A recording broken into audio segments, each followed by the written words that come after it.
Hi, I'm Jonathan Lee. Today we're just going to talk a little bit about working as a consultant solicitor, generally, as well as with our firm. And I'm joined by Andrea, who's sitting opposite me, but yeah, you can't see for the moment. But she's going to ask me a few questions and hopefully give people a bit of a flavour about what it is like to work as a consultant solicitor, as well as with ourselves. In my case, I think there's lots of different reasons for different people, but in my case, I never quite found maybe the right fit and the right combination of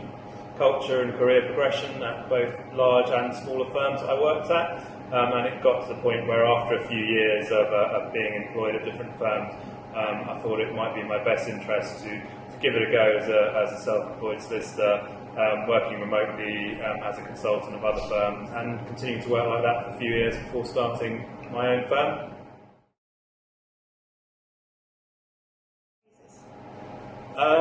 Yeah, I think particularly the last few months where we've had the lockdown period and people have been working remotely a lot more than they would have done previously, it shows that the technology is there to allow this form of working, particularly as what people refer to as the gig economy has allowed in other industries a much greater increase in people working as self-employed remote contractors. And I think that the legal industry or law firms have lagged a little bit behind this trend, perhaps because maybe lawyers are a little bit more cautious and risk averse than maybe in other industries, but it gives great opportunities for different type of career progression for people who might not be enjoying themselves where they're based, where they're working as an employed solicitor, and also giving them more freedom and flexibility and control over their lives and their careers, as well as sort of more rewarding way to practice law as well. Yeah, we get a lot of inquiries from people who've read our content on our website and have seen sort of what I've done, as well as other people that work with us as consultant solicitors, and they get in touch to inquire about the opportunity to join us, maybe not now but in the future. And a lot of people they go through this thought process. You have to get into the right shape of frame of mind, I think, before you then want to make the commitment and jump to definitely giving it a go, going completely self-employed and seeing how you can generate work. So I think you need to start thinking about researching it as soon as possible, and the more you learn about how other people have succeeded and how generally being a consultant solicitor works, the more confidence you get and the more belief you have that maybe you can work on this basis.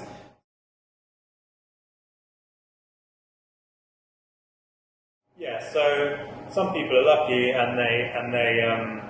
are very successful from the beginning, and they already have great clients and contacts, and they generate great fee income and a really good living from their first year of self-employment. But a lot of people might not necessarily be that busy with fee earning work at the beginning, and they have much more time in the first year to concentrate on business development and marketing activities. So in my experience, looking back, what I found really useful in that first year was just taking the time to go and meet in person, and now on Zoom as well, as many interesting and useful people as you think you know or would like to meet and be introduced to as you can in that time available. So even now, several years later, the time I took out to go and meet people in that first year continues to bear fruit with us, because a lot of the work we get from clients, people I met in that first year but haven't really met in person since then. Also, I think a website is really important. That's made a big difference for us. So even though you don't have your own regulated firm as per se, then as a consultant solicitor, there's nothing to stop you from having your own web presence and starting to publish information about yourself and content relating to the work you do. And that will bit by bit, maybe not straight away, but start to generate leads and work for you in due course. So again, when you've got that a little bit of time in the first year, that's a really important way to spend that time. And then hopefully, I think in a lot of cases, even though people are very doubtful, by the end of the first year of self-employment, you should be earning a decent income, perhaps quite often more than you were earning when you were last employed at your last firm.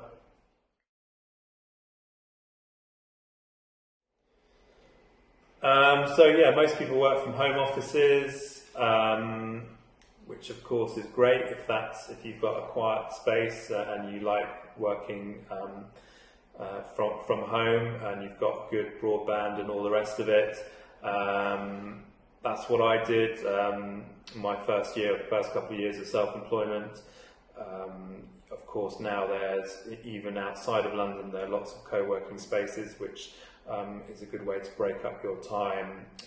or working weeks. So otherwise it can be a little bit isolating if you're stuck at home for days, weeks on end and not really seeing anyone else. And I think I found anyway that it keeps your focus a bit more if you've got maybe a different environment to work from rather than just a home office. So you've got the opportunity to go and work from somewhere else, even if it's a cafe or something. So yeah, generally IT-wise, being self-employed, it gives you the opportunity to use whatever IT hardware or software you think is best, and you're not reliant on just having what's provided to you by an employer. So simple things like using two monitors to help you be more efficient with your time and your work. You can use all the usual legal subscription services that the firm that you might consult with will provide as well, and cloud-based legal software packages that help you, that the law firm will use and provide you access with. So all file opening, time recording, document storage, email systems, all the rest of it can be easily accessed on any device anywhere, allowing you to easily work from wherever you may be, from whatever device, which makes things a lot better, and then these systems are far easier to use than they used to be several years ago. So, yeah, it's very simple just to start a service company and contract through your own limited company, and then that limited company signs up with a firm that you provide your services to, that you consult through. That allows you to more easily put expenses through and be a little bit more tax efficient in how you operate. So that allows you to instantly to maximise the return on what you're earning and pay a little less tax than you would otherwise have done if you were employed. You can still, of course, if you're busy or whenever you start to attract more work than you can handle yourself, there's the opportunity to, as a consultant for your limited company, to employ directly perhaps a paralegal to help you process more work, and that company with yourself and your paralegal and maybe support staff will then be working through and under the umbrella of the same regulated firm, so that will help you take on manage more clients and generate more income. I think in my case, in most cases, I think first year might be a little bit of a struggle, but I think generally most consultants I know you can earn a nice sort of income of say 60,000-70,000 upwards generally from your second year onwards. Yeah, I think meeting in person is always going to be really important, but it takes a lot of time to both organise and as well as have those in-person physical meetings. So yeah, be careful how you spend that time and who you go to meet. But if you can get connected to, or some really useful people, influential people, then having that face-to-face meeting is still really important. Now, using Zoom as well is a decent alternative than otherwise just having a phone call, introductory call with someone. Social media has been great. That allows you to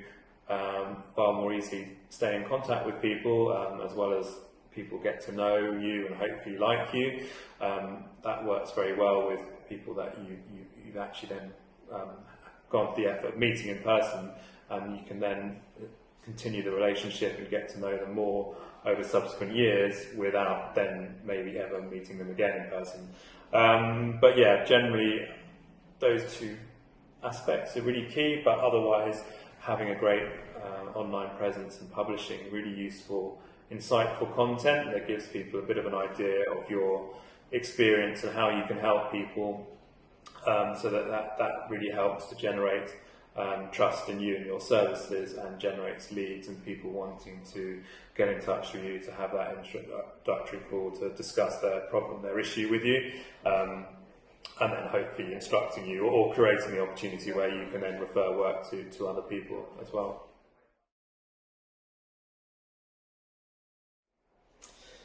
So the support services or support that virtual law firms differs from practice to practice, but generally they'll take care of the whole sort of file opening process for you. It might be that you don't even have to produce an engagement letter yourself, or you can produce the basic wording, and then everything else will be taken care of for you, and the engagement letter will be sent out, and the file will be opened, the ID will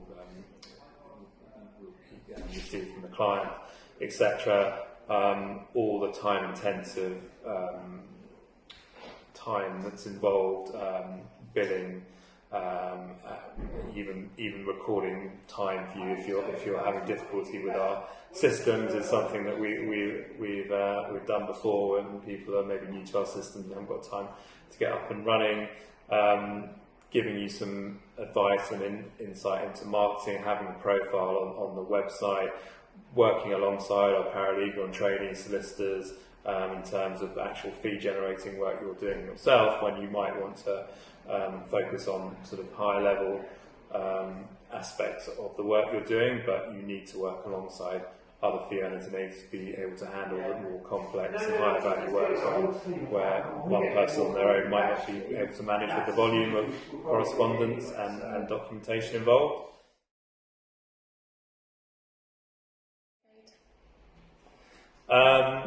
So I think there's more onus on you if you're self-employed in this respect than if you were maybe employed at your previous firm, where you wouldn't have to worry so much about actually the firm getting the money in. As a self-employed consultant, you've got to do all you can, I guess, to help that your client pays the law firm that you're contracting for. And then you've got to wait for then that money to come in, and then the law firm in their next payment run can pay you your fee share of your consultancy, the consultancy invoice that you submitted in relation to that work. So the law firm will do a lot of that work itself in terms of debt chasing and sending out the invoices and all the rest of it, and very often that's fine. But as a consultant, you need to be very, like you would do ordinarily, sort of be upfront on costs with your client, make sure it's very understood at the beginning how you're charging, that there's no disagreements at all that can materialise further down the line, and to update them on costs regularly, just to ensure that there's no misunderstanding that could then create an issue with the invoice that's sent out, and then an issue with payment. But there are other things you can do, like we always require money up front paid on account. So but if it's a small value matter, try and get all the money paid up front. If it's some higher value matter, then get a decent portion of what you might bill in the first month paid up front, depending on how well you know the client. And then also maybe do things like maybe have a high hourly rate, but then offer to discount that and allow the client to pay a lesser amount if the invoice is paid on time. And then if it's not paid on time, then your higher hourly rate kicks in, and the amount they have to pay increases as a result. But that's worked very effectively sometimes to encourage early payment of invoices.